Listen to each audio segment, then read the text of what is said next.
Hello guys, इस video में स्वागत है आपका। आई होप आप सब बढ़िया होंगे, स्वस्थ होंगे, मस्त होंगे। सो इस वीडियो का टाइटल है how to score 20+ marks in English in PSTET exam, right. तो आज हम डिस्कस करने वाले हैं कि हम अगर इंग्लिश में 20+ स्कोर करना चाहते हैं आउट ऑफ 30, तो what would be the strategy for this subject, right. तो इससे सबसे पहले हमें पता होना चाहिए कि सबसे पहले इंग्लिश जो सेक्शन है उसमें कितने क्वेश्चन आ रहे हैं, राइट। तो हमें पता है कि 30 questions are there in total.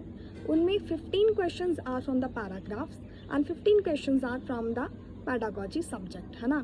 तो जो 15 क्वेश्चन पैराग्राफ्स के हैं, बच्चे सोचते हैं वो तो भाई देख के देने हैं आंसर, है ना, कि पैराग्राफ में से हमें आंसर ढूंढना, we will they are so easy to find, है ना। बट समटाइम्स ईजी होते हैं, समटाइम्स नहीं होते, है ना। I would like to tell the strategy कैसे आप पैराग्राफ में से 15 आउट ऑफ 15 मार्क्स सिक्योर कर सकते हो। तो सबसे पहले आपकी जो कॉम्प्रिहेंडिंग एबिलिटी है that should be very strong. जिन बच्चों को पता है कि what is comprehending ability, that is good. But जिनको नहीं पता तो ध्यान से सुनिए।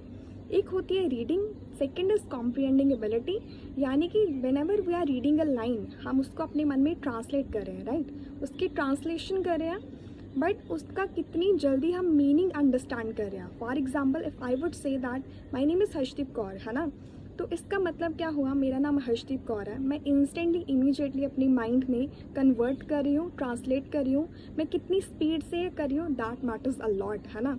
अगर आपको उसकी प्रैक्टिस करनी है, your reading should be very strong, your comprehending ability should be very strong.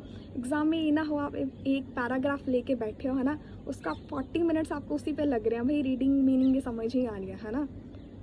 आपको क्या करना है, इससे थोड़े अपर लेवल के एग्ज़ाम्स देखिए। जब मैंने पीएसटेट का एग्ज़ाम दिया था ना, तो उससे कुछ महीने पहले, कुछ मंथ्स पहले मैंने क्या किया था, मैंने बैंकिंग पीओ के लिए प्रिपरेशन किया था। आई थिंक मेरे पास छुट्टियों में 1 मंथ था। बेशक मेरा वो एग्ज़ाम नहीं क्लियर हुआ, बट मेरी इंग्लिश उस टाइम काफ़ी स्ट्रांग हो चुकी थी। मैंने क्या किया था, I just use to download the previous year question papers of SBI PO, IBS PO, है ना, कि IBPS PO को जो यानी कि वो बैंकिंग के पेपर्स होते हैं, राइट। बैंकिंग के जो प्रीवियस ईयर पेपर है उसको डाउनलोड कीजिए। उसमें जो पैराग्राफ्स होते हैं, पैराग्राफ में से क्वेश्चन फाइंड करने होते हैं ना, दैट आर सो मच थोड़े अपर लेवल के होते हैं, but it will directly give the benefit in the PSTET exam.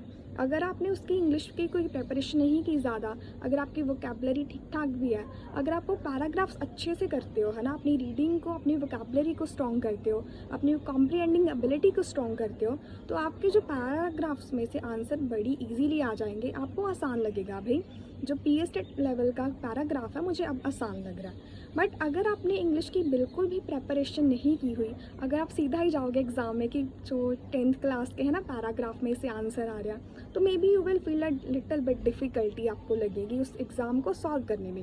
May be आपका टाइम भी ज़्यादा जाएगा, है ना। तो सबसे इम्पॉर्टेंट पॉइंट ये हो गया कि हमें अपनी रीडिंग, अपनी कॉम्प्रिहेंडिंग एबिलिटी है वो स्ट्रॉन्ग रखनी है, right. Second most important question is कि जो पैराग्राफ्स में आता है, आपको क्या दिया होगा, एक सेंटेंस दिया होता है, राइट। तो उसमें हमको बताना होता है कि what is the metaphor, what is the allegory, what is the personification.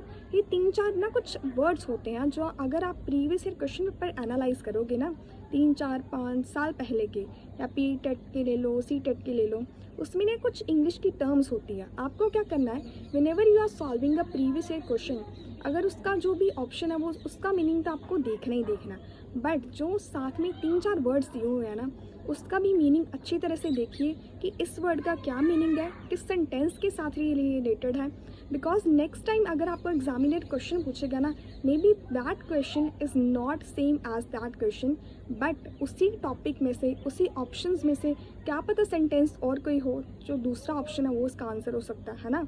तो हमें बड़े ही स्मार्टली, स्ट्रैटेजिकली जो प्रीवियस ईयर क्वेश्चन पेपर है उनको प्रिपेयर करना है ना। And third is most important question is कि जो हमारे टाइप्स ऑफ टीचिंग मेथड है, जैसे हो गया इंडक्टिव मेथड, हो गया डिडक्टिव मेथड, हो गया, ऐसे 3-4-5 कुछ करके ना मेथड्स हैं। अगर आप प्रीवियस ईयर क्वेश्चन पेपर को एनालाइज करोगे तो आपको पता लग जाएगा कि भाई इस टॉपिक से क्वेश्चन आ रहे हैं, इस मेथड से क्वेश्चन आ रहे हैं, है ना। तो मैं बार बार अपनी सभी वीडियोस में एक लाइन ज़रूर बोलती हूँ, जो प्रीवियस ईयर क्वेश्चन पेपर है ना, अगर तो बच्चे मॉडल टेस्ट पेपर सॉल्व कर रहे हैं, that is pretty good, that is very good, है ना। अगर हमारे पास इतना टाइम नहीं है कि हम इतने ज़्यादा क्वेश्चन पेपर सॉल्व कर पाएँ, तो हमें क्या करना है, सिर्फ 5 पेपर अच्छे से पढ़िए, है ना।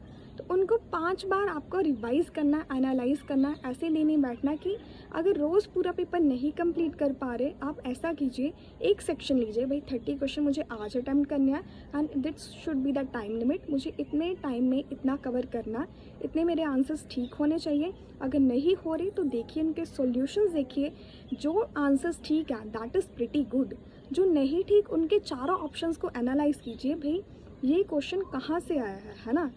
So this can be the strategy of English. कि अगर आपको ये वीडियो अच्छी लगी हो, कमेंट कर सकते हैं, लाइक कर सकते हैं एंड सब्सक्राइब माय चैनल। तो मिलते हैं नेक्स्ट वीडियो में, तब तक ध्यान रखिए, ख्याल रखिए, बाय बाय।